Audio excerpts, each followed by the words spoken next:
You all are in for a treat today. I know I keep saying that about my UK videos, but you are. We are currently outside the Royal Academy because we're about to head inside and see the Michael Armitage exhibit. And this is really special because Michael Armitage graduated from the Royal Academy a little over 10 years ago in 2010. And if you're not familiar with Michael Armitage, he is a Kenyan born artist who works between Nairobi and London, and he's known for his really colorful paintings that are inspired by the likes of Gauguin, Titian, Goya, and they explore East African culture and folklore.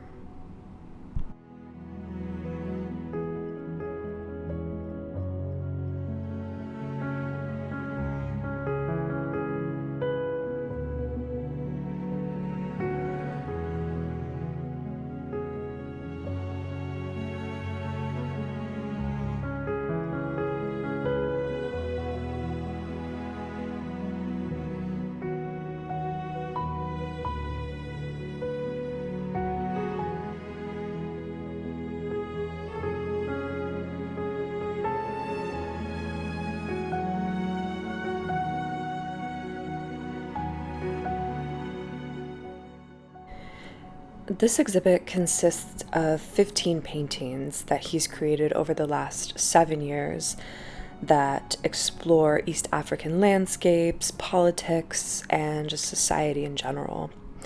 And if you look closely, you can see in these paintings that they're not done on your standard canvas. These are actually painted on Lambugo bark cloth. And this is significant because it's a tree bark that is used by the Baganda people in Uganda. And Labugo can be translated as funeral cloth, and it's a prestigious material used in Baganda ceremonies. So, what Armitage is doing is taking this traditional material of Uganda and capturing contemporary events in the form of traditional form and style of Western paintings.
I love that adjacent to Michael Armitage's exhibit is an area where he's presented 6 contemporary East African artists working between the 1960s and the 1990s. And he chose these artists because they represent the artistic context within which he grew up. And Michael's quoted as saying, "Not only do I share many of their socio-political concerns, but the way they use Christian imagery and different aspects of local cultures is so similar to what I am doing."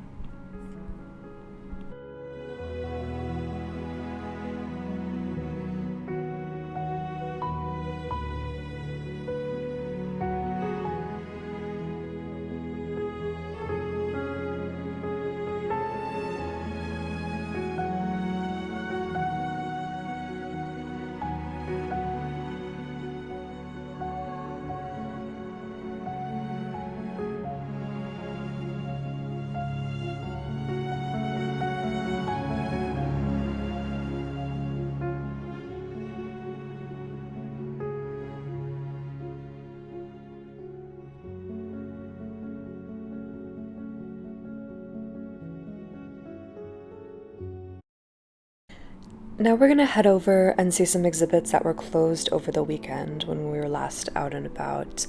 The first stop is going to be at Gagosian to see Helen Frankenthaler's exhibit.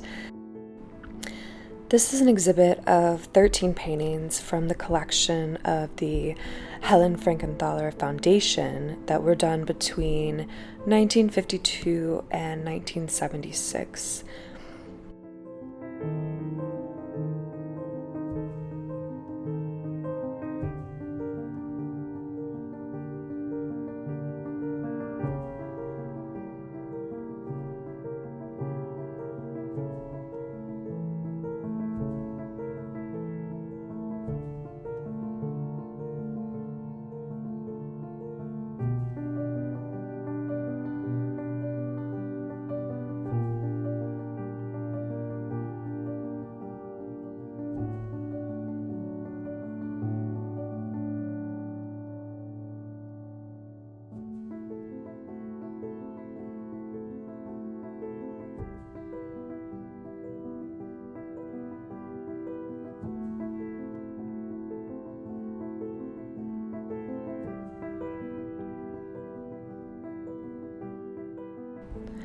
I love how they have split this exhibit up into 2 spaces so you can really appreciate the evolution of her work.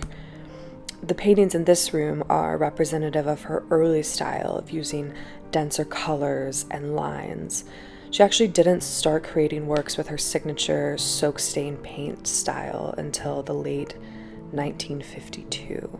So you can see that this one is painted in that early style, and the others are where she starts to discover what she'll come to be known for.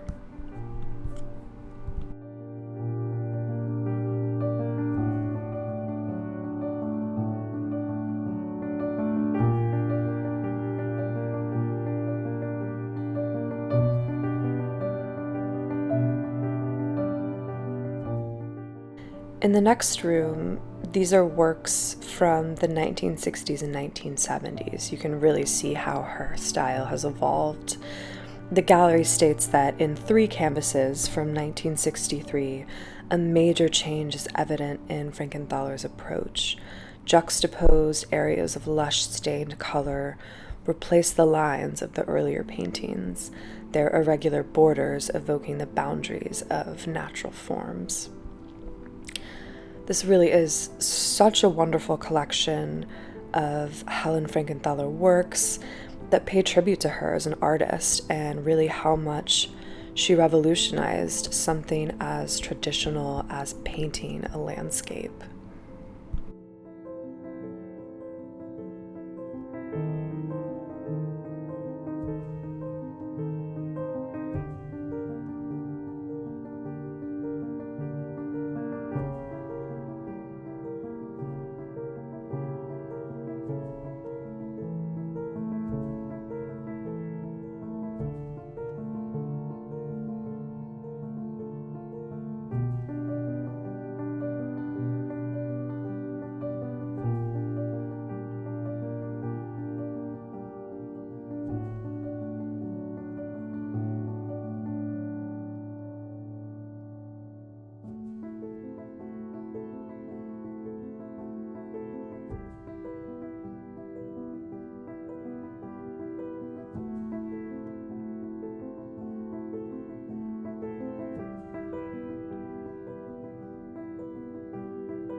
In keeping with the theme of female powerhouse artist, we are now at the Bridget Riley exhibit at David Zwirner.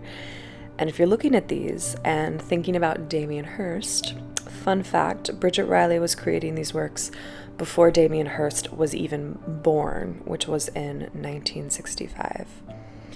For this exhibit, Zwirner has mixed works Riley created in 2020 with some of her original dot paintings from 1962 and before. And similar to the Helen Frankenthaler exhibit, it's really fascinating to see how these artists evolve over time.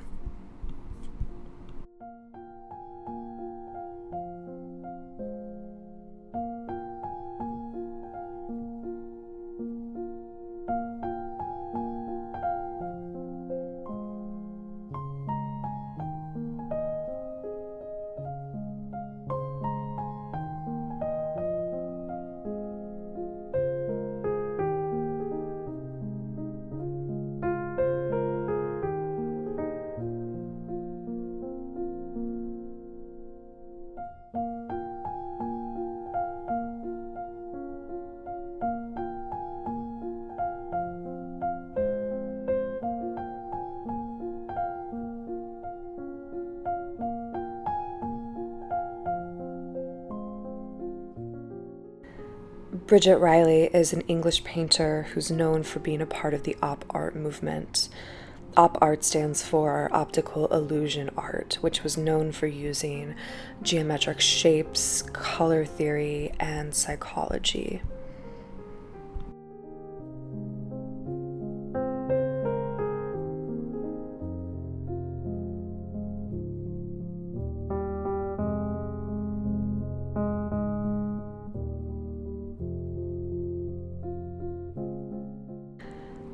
I'm so glad I was able to bring you all to London with me.